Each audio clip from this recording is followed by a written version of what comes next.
जय श्री राम दोस्तों, आज की खबर की शुरुआत जय श्री राम के साथ। आप भी कमेंट में जय श्री राम लिखिए। आज देश राममय हो चुका है, हर तरफ जय श्री राम के नारे गूंज रहे हैं। लोग राम मंदिर के उद्घाटन और प्राण प्रतिष्ठा से काफी खुश हैं। 500 साल बाद राम आज अपने महल में विराजमान हो चुके हैं। पीएम नरेंद्र मोदी ने रामलला की पूजा अर्चना की और अयोध्या में राम मंदिर में प्राण प्रतिष्ठा समारोह के दौरान मूर्ति का अनावरण किया गया। प्रभु श्री राम के प्राण प्रतिष्ठा से देश में दिवाली जैसा माहौल है, लेकिन विपक्ष अपनी आदतों से बाज नहीं आ रहा है। राम नाम के गूंज से कांग्रेस के पसीने छूटने लगे हैं और कांग्रेस के नेता तिलमिलाकर चिढ़ रहे हैं। विपक्षी दल प्राण प्रतिष्ठा में अरंगा लगाने सुप्रीम कोर्ट भी पहुंच गए थे, लेकिन उन्हें झटका ही लगा है। दरअसल तमिलनाडु में मंदिरों और सार्वजनिक स्थलों पर रामलला की प्राण प्रतिष्ठा के लाइव टेलीकास्ट पर रोक लगाए जाने का मामला सुप्रीम कोर्ट पहुंचा। सोमवार सुबह ही शीर्ष अदालत में इस पर सुनवाई हुई तो बेंच ने तमिलनाडु सरकार को नसीहत दी। अदालत ने कहा कि लाइव स्ट्रीमिंग की मांगों को खारिज न किया जाए।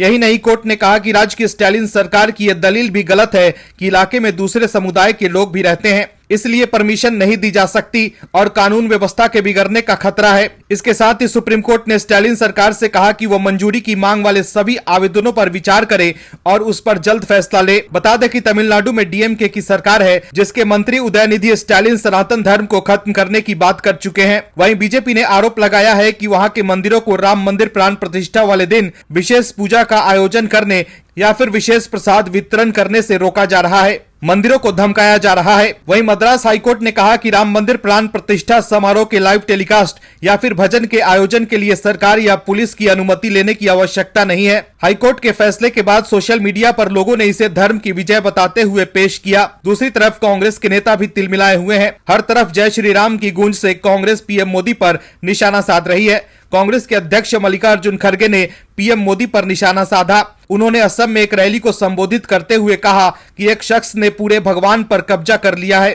गौरतलब है कि कांग्रेस को भी राम मंदिर के उद्घाटन और प्राण प्रतिष्ठा के लिए निमंत्रण मिला था, लेकिन कांग्रेस ने एक खास वोट बैंक को खुश करने के लिए अयोध्या जाने से मना कर दिया। लेकिन अब देश को राममय देख राहुल गांधी असम में कह रहे हैं कि उन्हें मंदिर जाने नहीं दिया जा रहा है। कांग्रेस ने ट्वीट कर कहा है कि राहुल गांधी श्री श्री शंकर देव सत्र में दर्शन के लिए जाने वाले थे, लेकिन बीजेपी की सरकार राहुल जी को मंदिर जाने से रोक रही है। तो देखा आपने कैसे कांग्रेस के नेता अब मंदिर जाने की बात करने लगे हैं। ये सनातन धर्म की ताकत ही है कि आज वो लोग भी बेचैन है जो राम मंदिर के बारे में बात भी नहीं करते थे। दूसरी तरफ हैदराबाद वाले असदुद्दीन ओवैसी भी बेचैन दिख रहे हैं। इस खबर में आगे आपको बताएंगे कि कैसे कांग्रेस को लगा है बड़ा झटका और कैसे ओवैसी की उड़ गई है नींद। तो बने रहिए वीडियो में अंत तक और देखिए हमारी ये खास रिपोर्ट। राम मंदिर को लेकर देश में खुशी का माहौल है। सभी लोग प्रभु श्री राम के स्वागत में लगे हुए हैं, लेकिन हैदराबाद में शेरवानी पहनकर घूमने वाले भाईजान ओवैसी ने फिर से जहर उगला है। ओवैसी भाईजान अपने आप को मुसलमानों का स्वयंभू नेता कहते हैं, लेकिन कितने मुसलमान उन्हें अपना नेता मानते हैं ये बात तो आज तक कोई मुसलमान स्पष्ट नहीं बता पाया है।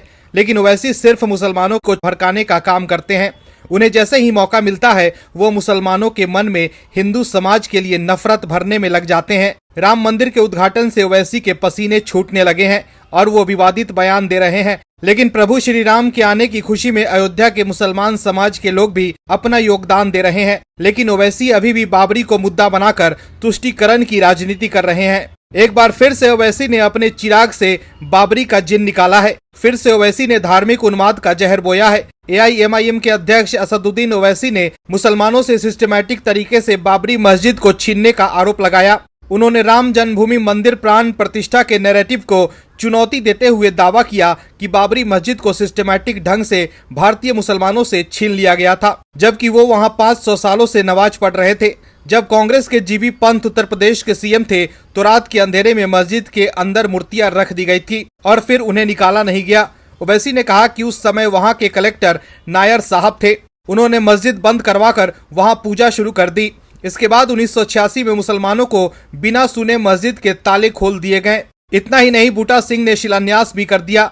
ओवैसी ने आरोप लगाया कि 6 दिसंबर 1992 को सुप्रीम कोर्ट से वादा करने के बाद बीजेपी और संघ परिवार ने मस्जिद को शहीद कर दिया। ओवैसी ने कहा कि जब विश्व हिंदू परिषद का गठन हुआ था तब राम मंदिर नहीं था। राम मंदिर निर्माण पर ओवैसी ने कहा कि यकीनन ये सुप्रीम कोर्ट का फैसला है, ये टाइटल सूट का केस था और कोर्ट ने आस्था की बुनियाद पर कहा कि हम ये जमीन मुसलमानों को नहीं दे सकते।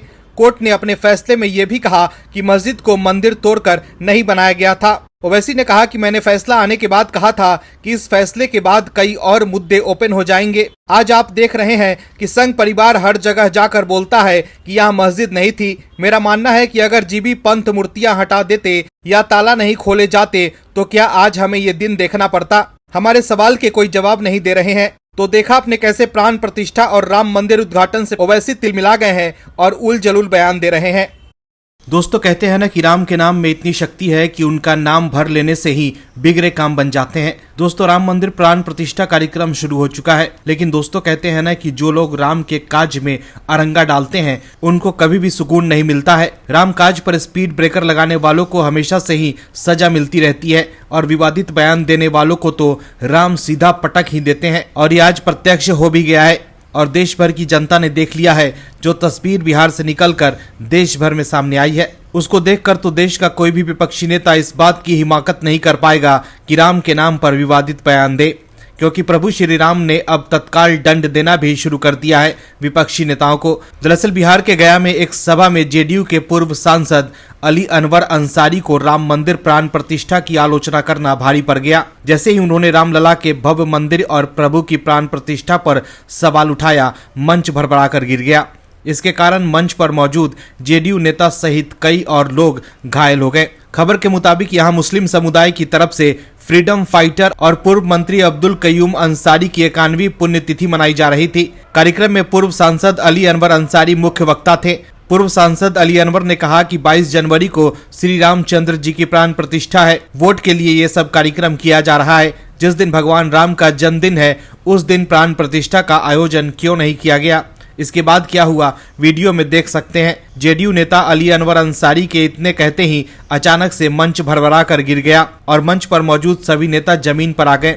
जिस दौरान मंच गिरा वहां गिनती के 10 से 12 लोग ही बैठे थे, लेकिन किसी को संभलने तक का मौका नहीं मिला और पल भर में पूरा मंच जमीन पर आ गया।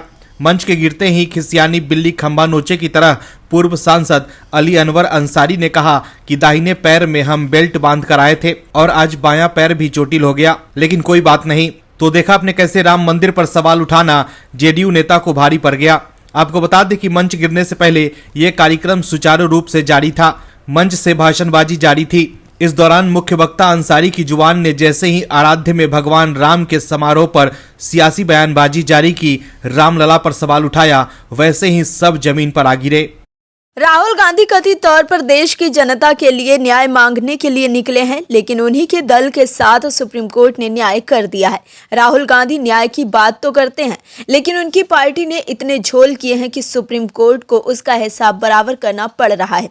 सुप्रीम कोर्ट ने कांग्रेस पर ऐसा हथौड़ा चला दिया है कि कांग्रेस को दिन में ही तारे दिख गए हैं। कांग्रेस के पुराने कर्मों का हिसाब हो रहा है। कांग्रेस ने जो सत्ता में रहते हुए जो राज्य के संसाधनों का दुरुपयोग किया है उसकी वसूली हो रही है। कांग्रेस को समझ में आ गया है कि अब इस देश में कानून का राज है। सुप्रीम कोर्ट एक महत्वपूर्ण फैसले में कांग्रेस को 1 करोड़ रुपए जमा कराने का निर्देश दिया है। कोर्ट ने कहा कि पार्टी ने 1981 से 1989 तक राज्य की सत्ता में रहने के दौरान राजनीतिक रैलियों का उत्तर प्रदेश राज्य पथ परिवहन निगम की बसों का इस्तेमाल किया गया था, जिसका भुगतान नहीं किया गया था। सुप्रीम कोर्ट के जस्टिस सूर्यकांत और जस्टिस केवी विश्वनाथन की पीठ ने उत्तर प्रदेश कांग्रेस कमेटी की याचिका पर राज्य सरकार और उत्तर प्रदेश राज्य परिवहन निगम को नोटिस जारी किए। कोर्ट ने कांग्रेस पार्टी को 4 सप्ताह के भीतर 1 करोड़ रुपए जमा करने का निर्देश दिया है। वहीं कांग्रेस की ओर से पेश वरिष्ठ वकील सलमान खुर्शीद ने कहा है कि ये तय होना चाहिए कि इस मामले में किस हद तक सरकार की जिम्मेदारी बनेगी और किस हद तक राजनीतिक दल की। अगर राजनीतिक दल ने कॉन्ट्रैक्ट किया है तो उसे उस करार के आधार पर भुगतना चाहिए। उन्होंने तर्क दिया कि कुल 2.68 करोड़ रुपए की राशि विवादित है। इस पर जस्टिस सूर्यकांत ने कहा कि राशि का विरोध करने के लिए यदि आप दीवानी मुकदमा दायर करते हैं तो निर्णय आने में 20 से 30 साल लगेंगे। उसके बाद पहली अपील, दूसरी अपील और अन्य कार्यवाही होगी। इसके बजाय हम याचिकाकर्ता की वास्तविक देनदारी निर्धारित करने के लिए एक मध्यस्थ नियुक्त करने के बारे में सोच रहे हैं। पीठ ने कहा कि प्रामाणिकता स्थापित करने के लिए वो प्रदेश कांग्रेस को कुल बकाया की एक निश्चित राशि जमा करने का निर्देश देगी। पीठ ने कहा कि शुरुआत में हम आधी राशि जमा करने का आदेश देने के बारे में सोच रहे थे, लेकिन फिर हमने सोचा कि 1 करोड़ रुपए प्रामाणिकता स्थापित करने के लिए पर्याप्त होंगे। दरअसल उत्तर प्रदेश कांग्रेस ने साल 1998 में दायर एक रिट याचिका के सिलसिले में इलाहाबाद हाई कोर्ट द्वारा 5 अक्टूबर 2023 को दिए गए आदेश को सुप्रीम कोर्ट में चुनौती दी थी। इसमें प्रदेश कांग्रेस ने लखनऊ सदर के तहसीलदार द्वारा जारी वसूली नोटिस को चुनौती दी थी। ये कार्यवाही उत्तर प्रदेश राज्य परिवहन निगम के प्रबंध निदेशक के कहने पर शुरू की गई थी।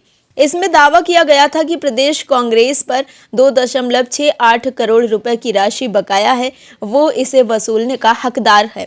हाईकोर्ट ने इसमें विभिन्न बिलों तथा यूपीएसआरटीसी के 2 अप्रैल 1981 के एक नामांकन पर संज्ञान लिया है। इस पत्र में कहा गया है कि 16 फरवरी 1981 को उत्तर प्रदेश कांग्रेस ने किसान रैली आयोजित की थी, जिसके लिए उसके बसों का इस्तेमाल किया गया था। इन बसों का किराया 6.21 लाख रुपए से अधिक का बकाया है। इसी तरह 16 दिसंबर 1984 के एक अन्य पत्र में कहा गया था कि 19 नवंबर 1984 को दिवंगत प्रधानमंत्री इंदिरा गांधी की अस्थियों को श्रद्धांजलि देने के लिए आने जाने वाले लोगों को वाहन उपलब्ध कराया गया था, जिसका किराया 8.69 लाख रुपए बाकी है। इस तरह इलाहाबाद हाईकोर्ट ने 3 महीने के भीतर 2.66 करोड़ रुपए भुगतान का निर्देश दिया था। हाईकोर्ट ने उत्तर प्रदेश को निर्देश दिया था कि वो यूपीएसआरटीसी को देय तिथि से 5% ब्याज के साथ 3 महीने की अवधि के भीतर 2.66 करोड़ रुपए का पूरा भुगतान करें। इलाहाबाद हाईकोर्ट के जज जस्टिस मनीष कुमार और जस्टिस विवेक चौधरी की पीठ ने फैसला सुनाते हुए कहा था कि कांग्रेस ने अपने राजनीतिक उद्देश्यों के लिए सरकारी बसों का इस्तेमाल किया था। दिल्ली की सरकार जो कहती थी हम आपकी सरकार हैं, अरविंद केजरीवाल कहते थे कि हम जनता की सरकार हैं, हमारा काम ही है दिल्ली की जनता को मुसीबत से बाहर निकालना। जो अरविंद केजरीवाल कहते थे कि हम सिर्फ काम करने आए हैं, लेकिन देखते ही देखते वो सिर्फ अपनी इमेज चमकाने में लग गए। दिल्ली के तमाम चौराहों पर अरविंद केजरीवाल का आपको पोस्टर दिख जाएगा मुस्कुराते हुए। अरविंद केजरीवाल पीएम मोदी पर आरोप लगाते थे कि पीएम अपने नाम का प्रचार प्रसार करते रहते हैं, अपना चेहरा चमकाने के लिए पीएम खूब खर्चा करते हैं, लेकिन असल में तो केजरीवाल फंसते नजर आ रहे हैं। इस बात को लेकर कि सरकारी खर्च पर केजरीवाल ने अपनी इमेज बिल्ड की है। जैसे ही मामले ने तूल पकड़ा, दिल्ली के उपराज्यपाल ने जांच के आदेश दे दिए। वहीं कोर्ट ने भी केजरीवाल को राहत नहीं मिली। दरअसल दिल्ली सरकार के पैसों से आम आदमी पार्टी के प्रचार मामले में सरकार में तैनात रहे 2 दानिश अधिकारी पर गाज गिरी है। दिल्ली सरकार के प्रचार एवं सूचना निदेशालय में तैनात रहे 1996 बैच के दानिश अधिकारी शमीम अख्तर तमन्ना और 2004 बैच के दानिश अधिकारी मनोज कुमार द्विवेदी के खिलाफ निलंबन के बाद अब अनुशासनात्मक कार्रवाई की जाएगी। एलजी सक्सेना ने सीसीएस नियम 1965 के तहत अनुशासनात्मक कार्रवाई को मंजूरी दे दी है। जानकारी के मुताबिक दोनों अधिकारी केंद्रीय गृह मंत्रालय के मातहत आते हैं। शमीम अख्तर तमन्ना दानिश ग्रुप ए अधिकारी हैं और वर्तमान में शहरी विकास विभाग दिल्ली सरकार में तैनात हैं। वहीं मनोज कुमार द्विवेदी भी ग्रुप ए अधिकारी हैं और वर्तमान में अंडमान और निकोबार द्वीप समूह में तैनात हैं। जीएनसीटीडी संशोधन अधिनियम 2023 की धारा 45H के अनुसार उनका मामला सिफारिशों के लिए राष्ट्रीय राजधानी सिविल सेवा प्राधिकरण के समक्ष रखा जाएगा। एनसीसीएसए ने सरकारी फंड के दुरुपयोग में शमीम अख्तर और मनोज द्विवेदी के निलंबन और बड़े जुर्माने सहित अनुशासनात्मक कार्रवाई की सिफारिश की थी, जिसके बाद विजिलेंस विभाग ने भी अनुशासनात्मक कार्रवाई का आदेश जारी कर दिया। आपको बता दें, साल 2016 में दिल्ली सरकार के फंड से आम आदमी पार्टी ने राजधानी सहित अन्य राज्यों में कई अवसरों पर दिल्ली के मुख्यमंत्री के विचारों के विज्ञापन जारी किए थे और विपक्ष को निशाने पर लिया था। उस समय कांग्रेस के नेता अजय माकन ने सरकारी फंड से आम आदमी पार्टी के प्रचार का मामला उठाते हुए शिकायत दर्ज कराई थी। शिकायत के बाद हुई जांच पर साल 2017 में मामला एलजी के पास पहुंचा। रिपोर्ट में बताया गया कि सरकारी फंड से आम आदमी पार्टी के प्रचार पर करीब 97 करोड़ रुपए खर्च हुए हैं। एलजी ने तत्काल विज्ञापनों पर रोक लगाते हुए मामले की जांच के निर्देश दिए। डीआईपी के सचिव ने आम आदमी पार्टी से 97 करोड़ रुपए की वसूली का नोटिस भी जारी किया। वहीं नोटिस के बाद आम आदमी पार्टी कोर्ट पहुंच गई थी, लेकिन आम आदमी पार्टी को कोर्ट से भी कोई राहत नहीं मिली और पार्टी ने पैसे वापस लौटाने की बात कही। दिल्ली सरकार जो अरविंद केजरीवाल के नेतृत्व में चल रही है वो कैसे भी करके अपने साहिब की इमेज को भी चमकाना लगी है। किसी भी कीमत पर भले नियम को ताक पर क्यों ना रखा जाए या भ्रष्टाचार ही क्यों ना हो जाए। Bureau report OMH news. और भी वीडियोस देखने के लिए चैनल को सब्सक्राइब करें और बेल आइकन को दबाएं।